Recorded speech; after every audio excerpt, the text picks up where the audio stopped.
All right, let's be honest here. For the past couple years, Nike really hasn't had a tempo trainer. Sure, they had the Zoomfly 5, but no one was really training in that. And I know in the comments someone's going to say they loved it, but for the most part, it wasn't that popular and people really weren't using it for its intended purpose as the tempo trainer. And a tempo trainer is a shoe meant for fast training. It's not a super shoe, it's not a daily trainer, it's somewhere in between those two shoes, and besides that Zoomfly 5, Nike really hasn't had one of those shoes. But here we are in the first month of 2025, and Nike now has 3 of them, and 3 very good ones, but 3 that differ greatly. So what I thought I'd do is I'd sit down in this video, go over each of those shoes and how they differ from one another, and then go into how to build rotations around them or how to build them into rotations for various purposes, because all 3 of them are great tempo trainers, but what type of tempo and what type of distance you're actually going to be using them for is going to differ greatly.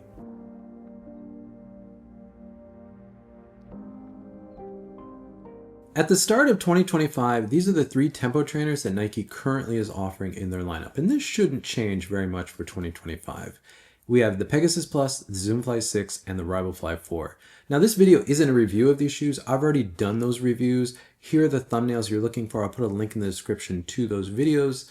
And I've also done a lot of versus content around these, a lot of comparison content. So you can find a ton of review content of these shoes on this channel. Instead, I want to go into talking about how these shoes differ and really get into how you're going to use them, because how you're going to use them is going to change depending on what you're looking to do. And just for reference, here are all 3 shoes with their specs on the same screen. So pause here if you want to look at the specs. But as I said, I've already done reviews of all these shoes. This is not really a review. What's important to take away from this screen though is the ride profile of each of these shoes, that little diagram that you see. Now I do these diagrams when I initially review the shoes, and when I put them together like this, it's really interesting to see how they relate to one another, because these are exactly how I feel the shoe underfoot. The Pegasus Plus is the most resilient of these shoes. That's because it's just ZoomX. There's no stiffening agent in that. There's no shank. There's no plate. There's nothing in that shoe. It's just ZoomX, and the formula of ZoomX in that shoe may not be the same one that's in the Vaporfly or the Alphafly, but it's still ZoomX. It still has those characteristics, that high resilience, that energy return that we expect from ZoomX. And the Peg Plus definitely has that. It's a more traditional ride, a lower stack ride, and I've done a lot of content around this shoe talking about how it holds up against super shoes and various distances and speeds, and it holds its own against any super shoe I put it up against. It's a very resilient ride. I get some sink, but I get a lot of rebound off the toe in the shoe because of the foam in the shoe. Now the Zoomfly 6 is what I would call a lively shoe. I'm getting a little less sink in that shoe actually, which is strange because it is a softer shoe, but that's also the fact that the Zoomfly 6 has a carbon fiber plate in it, so that does take some of that feel off of it. But I still am getting a lot of resilience out of that. But it's a very different resilience because there's more geometry in the shoe. There's more forefoot rocker. You're rolling forward because of the plate and the combination of the ZoomX foam above the plate, under the foot. So you're getting a very lively ride. It's a very dynamic, fun ride. And then on the Rivalfly 4, this is about as old school as you can possibly find right now. And for Nike in 2025, this is extremely old school. This is a full Cushlon 3.0 midsole with a TPU midfoot shank and a 4-foot Air Zoom unit. This is about as classic Nike race flat as you can get. If you ran in the Streaks way back when, the Streak 5, 6, 7, this shoe is going to feel very familiar to you. The Cushlon is a little bit softer than the Phylon that was in the Streaks, but this has that same very direct, very connected to the ground, very traditional race flat feel. It is a little bit softer, as you can see from the diagram, but again, this is a shoe that lets you run how you want to run, and it's really your mechanics and your strength that are really making this shoe work as well as it does. Another way to explain the differences between these 3 tempo trainers from Nike is with my performance matrix. So if we take all 3 of these shoes and map them onto this matrix, this is what we get. And as you can see, the Peg Plus to my feet has the broadest range. This is a shoe that will take you from easy into max effort, though as always with this, that orange or red area is really the sweet spot. It's where the shoe, I think, really comes alive. And for the Peg Plus, that's really that steady to threshold, really into threshold area. But I've done a lot of fast speed work on the track, speed work on the road, and it's a shoe that I can go as fast as I can possibly go. All out effort, it's done very well. but it's also a shoe that I can bring down to easy for a tempo trainer that I can do the warm up and cool down, and I can do the rest between reps or sets. This is a great option because it's so broad in its appeal, but it's also got a ton of performance potential on that upper end of the matrix. Moving to the Zoomfly 6, this is a shoe that has a much narrower zone. I think this shoe is really happiest from threshold into max effort. This is a shoe that wants you up on your toes and really hitting a clean, efficient forefoot strike and really getting the most out of loading up the foam and rolling off the plate in the toe of that shoe.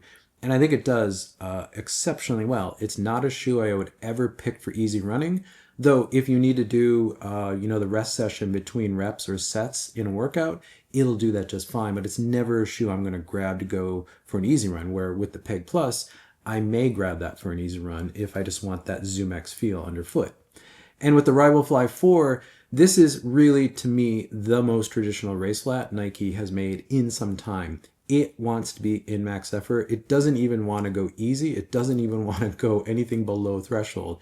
It wants you on the gas all the time as hard as you can go. And that's what a race flat should do. Now, I have done a lot of easy running in the Rival Fly 4. Just because I'm not mapping it out in this matrix doesn't mean you can't do that, but I don't think that's what this shoe is intended for. It's also not what the shoe is really happiest to do. But again, if you were someone who used to race in the Nike Streak way back when, and a lot of us who raced in the Streak also trained in the Streak, this is where this shoe comes in, where you can do easy into max effort, but this shoe is really going to be best for most people for threshold into max effort, really fast speed work type running. Let's move into rotations, and the first rotation I'm going to go into is what I'm just going to call general road racing. This is your all-around rotation that can really do any type of road racing from the 1 mile up to the marathon distance. This is the classic Nike rotation that's going to optimize around ground feel, a more traditional ride, stability, and roll off the toe. So what that's going to mean for your daily shoe, that's a Peg 41. For your race shoe, that's a Vaporfly 3. And your tempo shoe is going to be the Peg Plus. The Peg Plus here really is the middle ground between the Peg and the Vaporfly. It's got the more traditional geometry of the Pegasus, but it's got the foam and the engine, as Nike calls it, from the Vaporfly. And this is a rotation that's just about as classic Nike and Nike feel as you can possibly get. And if you don't know what I mean by Nike feel, link in the description to a video that goes into that in depth. Now, this is a rotation that I've used for years, and since the Peg Plus came out last year, I've also incorporated that in here. Prior to that, I was really just going with a Peg and a Vaporfly, and I would use an older Peg that's been worn out, maybe as a daily shoe, and a fresher Peg as my tempo shoe. But now having that Peg Plus option as my tempo shoe, this is just that all-around, really great rotation that I know I can tackle and train for really any type of road racing that I may want to do. The next rotation is really what I'm going to call the marathon racing rotation. This is really optimized specifically for the marathon distance, not only racing that distance, but also training for that distance. So this is going to maximize cushion, forefoot rocker, bounce, and energy return off of the toe. So for your daily shoe, you're going to have the upcoming Vomero 18. For your race shoe, you're obviously going to be in the Alphafly 3. And for your tempo shoe, this is where the Zoomfly 6 is really going to come in. Because again, it's a bridge between the Vomero 18 and the Alphafly 3. All of these are going to be cushion shoes, max cushion shoes. They're going to have a lot of squish, a lot of bounce under the foot, and they're going to roll you forward with all of the technology and rocker in these shoes. This is really, I think, currently Nike's state-of-the-art marathon racing rotation, or if you just like big bouncy shoes, this is the one you're going to want to go for, and this I think is going to really optimize around that bounce and roll feel. The next rotation is what I'm just going to call track and cross-country racing. This is one geared towards sort of general middle distance and distance track work and cross-country racing. Now, this is a little bit more geared towards high school athletes, maybe some collegiate athletes, but really anyone who wants to get into training on the track or maybe doing some cross-country running or racing. This is going to be a really great rotation to really cover all the bases, and it's going to maximize versatility, grip, and performance. Now, your daily shoe here is going to be the Peg 41.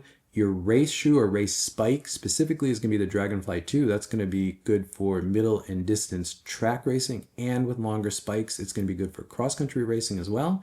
And your tempo or race flat is going to be the Rival Fly 4. This is really the optimal use case for the Rival Fly. Now, Depending on what program you're in, if you're a high school athlete, some coaches may recommend the Vomero as your daily shoe, but I think the Peg 41 is probably the better shoe here. That's just going to be the more versatile one that you're going to be able to do all your warm-ups, a lot of your workouts in, all your strength work, all your plyometrics, everything you'll be able to do in that shoe, but you'll still be able to feel the ground. It's going to be a great shoe for that. The Dragonfly 2 is Nike's distance spike, but unless you're going to specialize in the middle distances, this is probably going to be the one to go for because it's just going to be much more versatile. It's also going to save your legs much more. And if you're going to be racing cross country, it's one that will work for cross country as well. Yes, Nike does make a Dragonfly cross country edition, but if you look at a lot of cross country racers, they're just racing in the standard Dragonfly anyway. Now, the Rivalfly 4 becomes really interesting here because it is your tempo shoe. This is your track flat or your race flat that you can do a lot of your faster workouts in on the track, especially when you don't want to wear spikes or your coach is telling you not to wear spikes. But this is going to be a faster option than the Pegasus.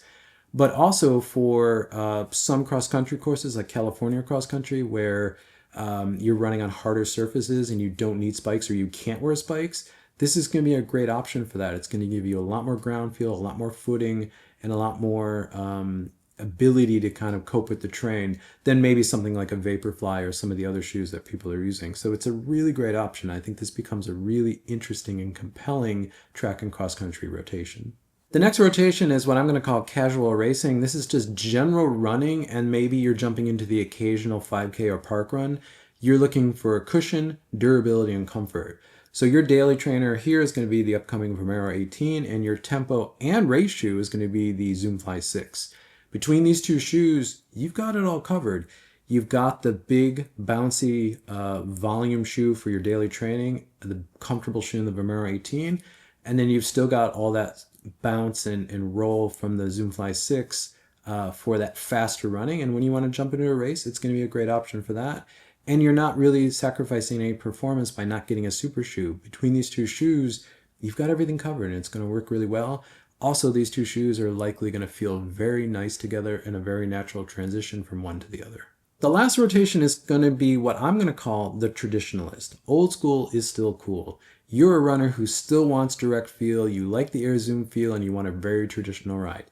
You were probably that runner who trained in pegs back in the Peg 32, 33. You probably raced in the Streaks, maybe even the Streak LTs, and you just want to go back to the old school. Well, Nike actually has that rotation in 2025.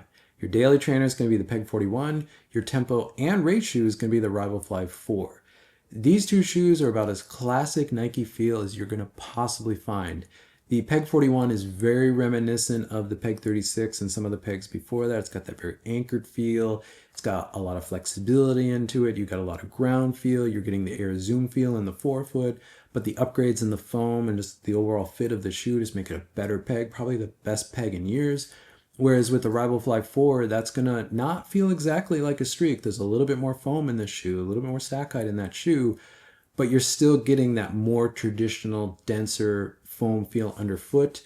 You're getting the Air Zoom unit directly under the ball of your foot, and this is going to be a shoe that's going to allow you to really work on your mechanics, but also run the way you want to run, race the way you want to race. It's a shoe that's not going to get in your way, and it's going to be an excellent complement to the Peg 41 because they're using fundamentally the same technology in the Air Zoom, but the Rivalfly 4 is just going to be a faster Peg 41. Now, I think there's probably a lot of people asking, well, what about this shoe, the Nike Streakfly?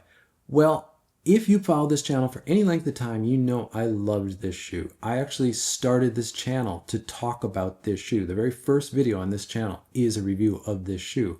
I love the Streakfly, but for all intents and purposes, the three shoes I went through in this video have replaced any use case that this shoe has.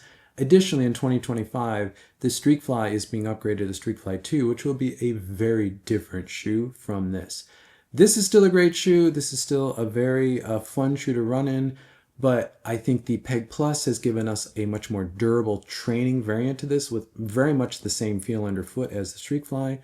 I think the Rivalfly 4 has made a much more durable, much more traditional flat, which this shoe never really felt like a traditional flat. And the Zoomfly 6 really is a completely different type of shoe, but that really now is the true tempo shoe from Nike's range. So as much as I love the Streakfly, It is quite old at this point, and I think it's time to say goodbye to it. Though if you can find these on sale, pick them up if you love them, because this is going to be a special one that we will come back to probably in 5 to 10 years. Thank you for making it to the end of the video. If you find this content useful, consider subscribing. You'll see more content from me pop up in your feed. If not, drop a like on this video because it helps this channel continue to grow, which I always appreciate. And with that, I'll catch you in the next one.